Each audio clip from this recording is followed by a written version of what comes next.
It's Lindsay Smith-Rogers, producer and co-host of Public Health on Call.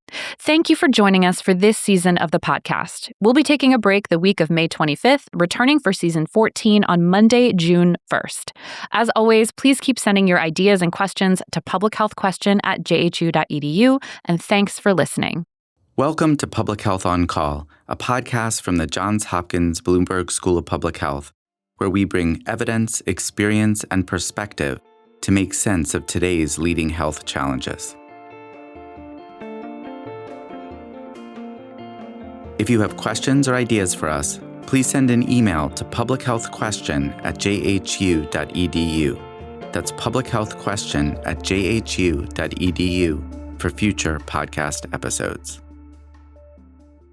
Hey listeners, it's Lindsay Smith-Rogers. Today, a very special conversation with the Baltimore City Commissioner of Health and 2026 Bloomberg School of Public Health convocation speaker, Dr. Michelle Taylor.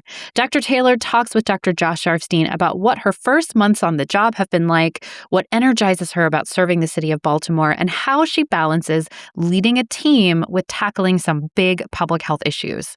Let's listen. Dr. Taylor, it is great to see you. How are you doing today? I'm doing great. How are you? It is always a great day when I get to talk to the Baltimore City Health Commissioner. Now, how long have you been on the job? I have officially been on the job for 7 months now. It has gone quickly? It has gone very quickly. And that means that I've been staying busy, and it's been a good busy. So where are you spending your time now? What I'm spending my time on is just making sure that the employees and staff at Baltimore City Health Department have everything that they need to do their jobs well. Of course, as you know, we're about to enter budget season. And so that means that, as we were talking before we got on this call, that I'm making sure that the mayor and his administration understand what Baltimore City Health Department does every day to protect the health and the lives of folks in Baltimore City. And so it's a lot. Means it's a lot. It's a lot. So, I mean, did you have a full idea of all the things the health department was involved with when you started? It took me years to figure that out. Well, I did because I had done this job before in Memphis, Tennessee. So that helped coming in. But there are some things that Baltimore City Health Department does that I was not responsible for in Memphis.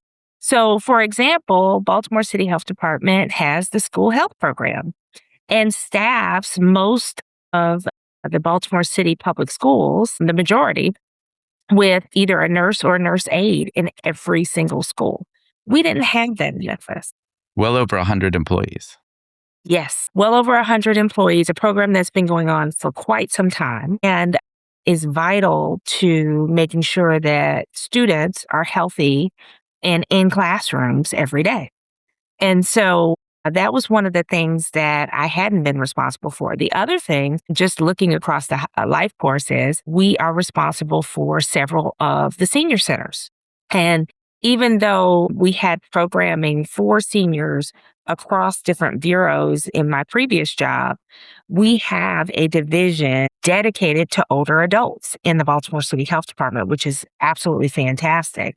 And I've had the opportunity to visit many of the senior centers, and the programming is wonderful.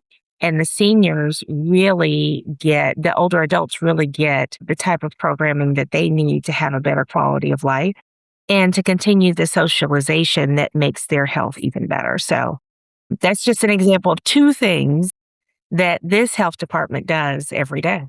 Sometimes it feels like there's nothing that happens in the city that doesn't touch the health department in some way. That's exactly right. And, sometimes people roll their eyes when you say that, but it's true. When we talk about affecting where people live, work, play, and pray, we really do. So on any given day, we may be dealing with a communicable disease outbreak in one of our older adult living settings. We may be going out to make sure that students have what they need in the way of immunizations. Of course, there's a whole program to make sure that students have eyeglasses if they need them. So there's no shortage of things that we do. And of course, We, of course, do bread and butter public health, making sure that folks have shots, making sure that people living with HIV have the support that they need, making sure that population health overall is taken care of in the city. And people don't appreciate the management challenge that is. At the same time, you are trying to put your shoulder to some bigger problems that are affecting Baltimore. How are you thinking about that? What are the areas that you're focusing on the most? So one of the reasons why I wanted to come to Baltimore and be health commissioner was because Baltimore has made a significant commitment to addressing the opioid epidemic. And so our new division that we're standing up in the health department, the public behavioral health division, was originally imagined to expand what we had already been doing for decades in the Baltimore City Health Department in relation to harm reduction. Now we're thinking even broader and expanding what we're doing in harm reduction, but also making sure that we're thinking about behavioral health more comprehensively. Like you said, there's a lot of administrative things that I have to do. So one of the things that I do is, as health commissioner, I'm the co-chair for Behavioral Health Systems Baltimore, BHSB. And that is our community partner that helps us address some of the behavioral health issues and challenges that we have in Baltimore City. The way I'm thinking about it is this. Baltimore City has been impressive in that there is a whole city approach to addressing opioids, to addressing behavioral health, and it's all hands on deck. So a needs assessment had already been done when I came. Strategic plan had already been done. It's been finalized. And Baltimore is starting to see the fruits of its labor and the fact that we do have the political will, the motivation, and the resources behind what needs to be done.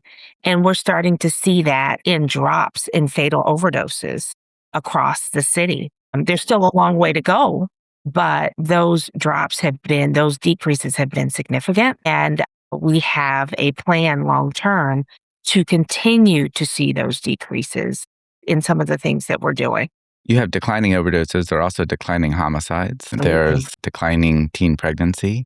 Yes. You have progress, and in some cases, progress that your predecessors could only dream of. Do you think the health department has a sense of momentum? I think so. I think, and that's one of my main jobs this past 7 months, is reminding the folks at the health department how much momentum they have and how much they have worked to get to this point. Those declining homicides, the declines in violence. Some people may not know that the Mayor's Office of Neighborhood Safety and Engagement really grew out of a program that started in the Baltimore City Health Department. And they took the lessons learned and really expanded that for us to have what we call a MONSE, right? A lot of the work that has been done, like I said, for decades, is starting to pay off. And I think Baltimore, the mayor often says that Baltimore is going to be like the greatest comeback story, right? But it's already happening. That comeback story is already happening in these declines that we're seeing in violence, in overdoses, in teen pregnancy. And it's because over the last, especially 2 decades, there's been a lot of work, especially out of the Baltimore City Health Department, for us to start to see these declines. But, I've told friends, especially friends who ask me, okay, why do you want to go to Baltimore?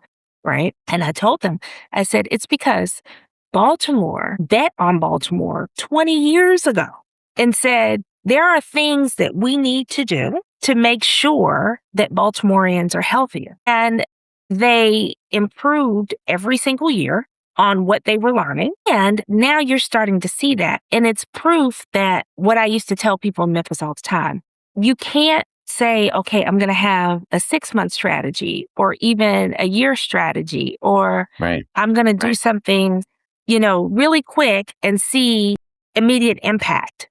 Public health doesn't always work that way. When it does work, that is great, right? But a lot of times it doesn't work that way.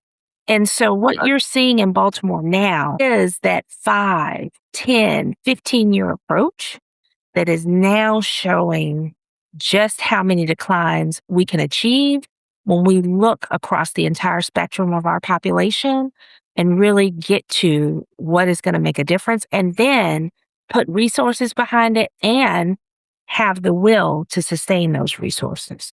Well, I appreciate that. And not solely because I was the health commissioner 20 years ago. So it's really wonderful to see so many efforts pay dividends and so much progress across different measures. But, there are some persistent challenges. We know right now you're dealing with the syphilis outbreak, for example.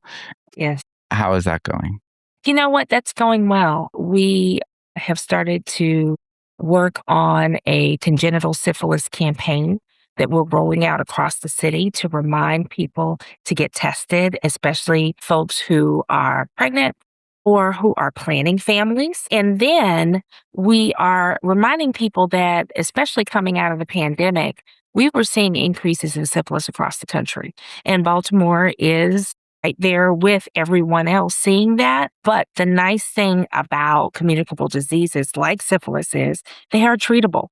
But we want to catch them as early as possible so that we aren't having babies born with congenital syphilis.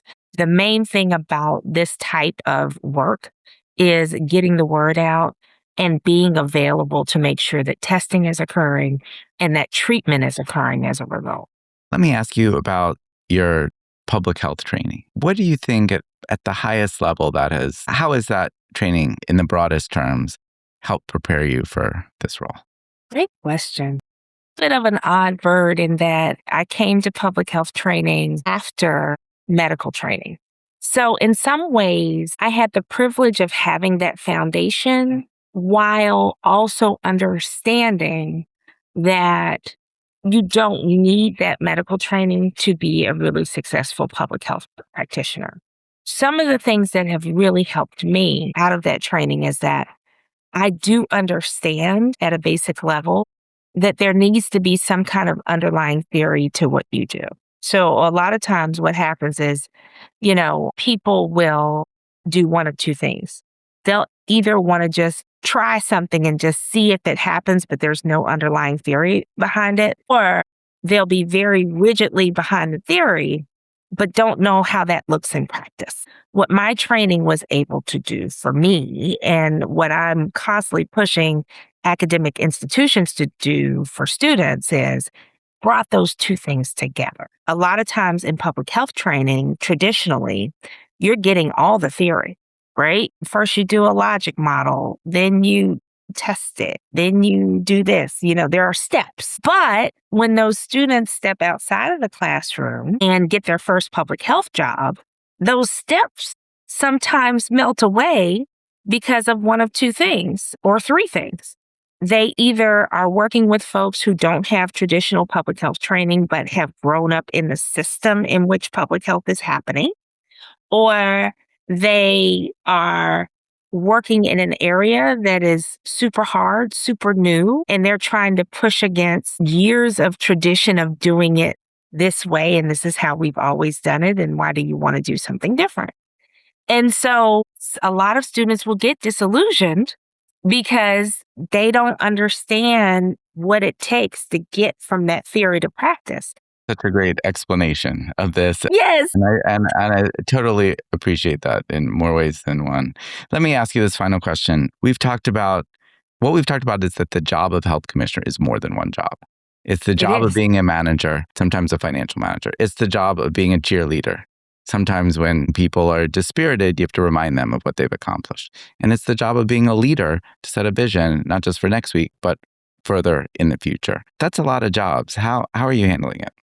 I like to think that I am a juggler that's keeping all the balls in the air. It's a fourth job. It is. But really, I think you're doing a great job, Dr. Taylor. And I think Baltimore is very fortunate to have you. Thank you. But the balance comes when you realize, and I was saying this to my chief policy advisor yesterday, because we were having a frank discussion around what do you do as a leader when people get frustrated by you making changes. And I told her, I said, listen, what other people think about me or their feelings about me in this change moment, as long as I'm doing my job, is none of my business.